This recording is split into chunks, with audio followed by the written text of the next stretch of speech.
Bonjour et bienvenue à tous à ce mini-webinaire. Je m'appelle Alexandra Scaillé et je suis juriste 3.0 de Legal PME. Aujourd'hui, nous allons aborder le sujet de se poser 5 questions lors de la conclusion d'un contrat commercial. On va commencer d'abord par se demander qu'est-ce qu'un contrat commercial. Les contrats commerciaux, ce sont des contrats qui ont pour vocation de régler tout ce qui est juridique au niveau de vos relations entre entreprises, donc que ce soit votre entreprise avec une autre entreprise ou régler les relations entre une entreprise et un particulier, personne physique, qu'on appelle communément du contrat mixte parce que ce n'est pas entre deux entreprises. Donc ça, c'est une première chose. Ensuite, nous allons voir quelques exemples de ces contrats commerciaux. Ici, j'en ai repris quelques-uns qui sont les plus courants. Il y en a d'autres, évidemment, mais voilà, ici, c'est vraiment à titre d'exemple. Nous allons d'abord commencer par le contrat de prestation de service. Donc, qu'est-ce qu'un contrat de prestation de service? C'est un contrat où une entreprise s'engage vis-à-vis de son client à réaliser certains services. Par exemple, réaliser, je ne sais pas, un site internet, par exemple, pour une entreprise ou pour un client.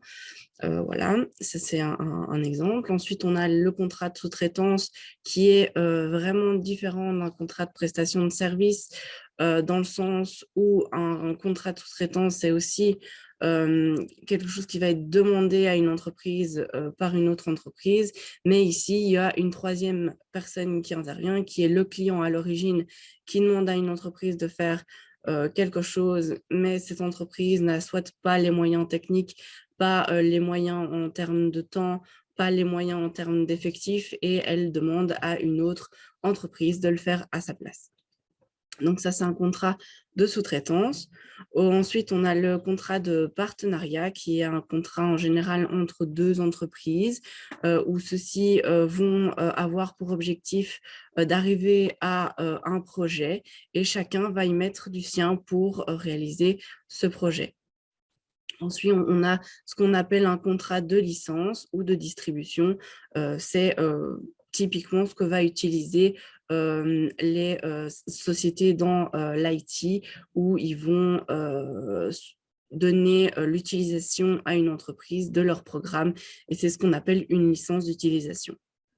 Ensuite, on a aussi les contrats de cession qui est le plus souvent utilisé pour les droits d'auteur.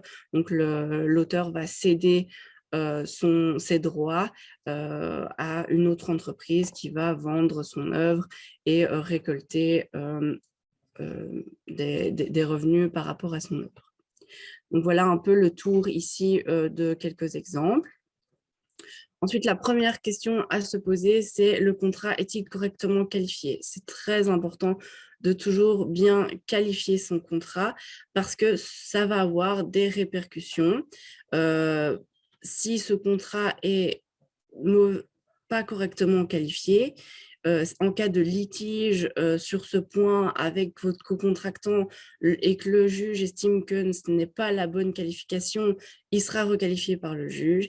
Et en général, une requalification entraîne que d'autres lois, d'autres dispositions légales sont applicables auxquelles on n'a pas pensé lors de la conclusion du contrat, ce qui fait que c'est un risque pour vous parce que vous n'avez pas pu anticiper d'éventuels problèmes et vous serez soumis aux dispositions légales qui, dans la plupart du temps, peuvent être dérogées dans un contrat et qui est beaucoup plus avantageux pour les parties.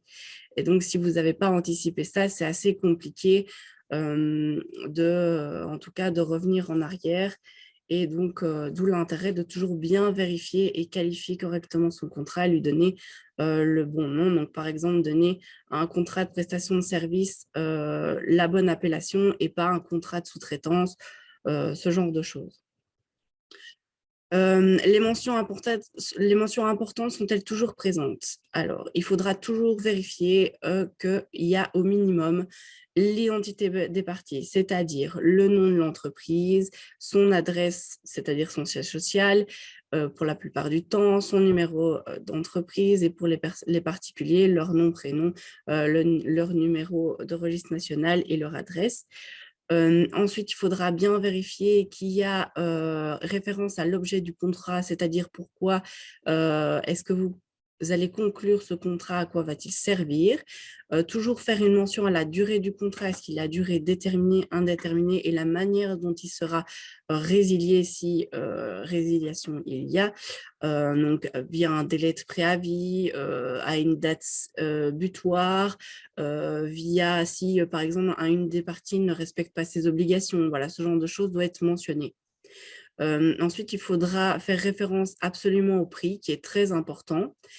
Comment est-ce que vous modulez le prix? Est-ce que c'est un prix fixe? Est-ce que c'est un forfait? Est-ce que c'est un tarif horaire? Ce genre de choses. Et les modalités de paiement, est-ce que c'est mensuel? Est-ce que ça se fait le 30 du jour du mois ou le 30 fin de mois, ou est-ce que ça se fait à date fixe? Voilà, tout ce genre de choses doit être bien prévu dans le contrat. Il faut aussi prévoir les obligations des parties, donc à quoi chacun s'engage vis-à-vis de l'autre et qui doivent évidemment respecter. Il faut aussi prévoir, en général, c'est mieux, un point sur la responsabilité.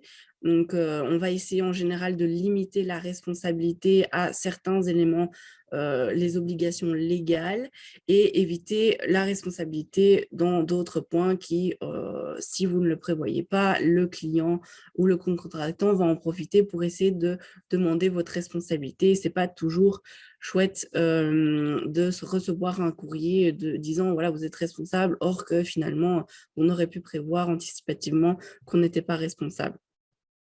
Et très important aussi, toujours prévoir la manière dont les litiges vont être réglés, c'est-à-dire quel tribunal est compétent, le droit belge est compétent, surtout au niveau international, c'est très important de prévoir ça, parce que c'est plus intéressant d'avoir les règles de droit belge quand on est belge qui s'appliquent, on les connaît mieux que les règles d'un autre pays, surtout quand c'est hors de l'Union européenne.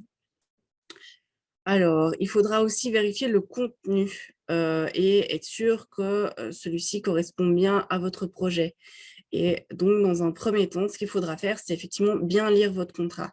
C'est quelque chose de bateau, c'est quelque chose qu'on entend très souvent, mais il y a beaucoup de personnes qui ne lisent pas l'entièreté et qui malheureusement se retrouvent avec un contrat qui n'est pas du tout adapté à ce qu'ils avaient envie.